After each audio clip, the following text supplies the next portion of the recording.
kutubxonaning kattaligini qarang.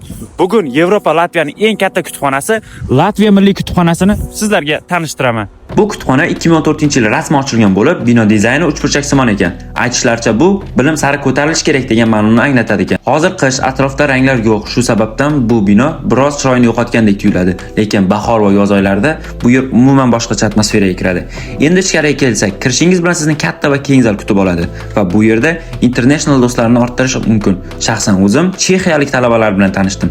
Ikkinchi qavatga chiqishdan oldin barcha kiyim va sumkalarni maxsus joyga topshirib, ularni o'z sumkasi bilan kirish kerak bo'lar ekan. Agar sayohat uchun kelgan bo'lsangiz, sizga mana shunday maxsus karta berishadi ekan.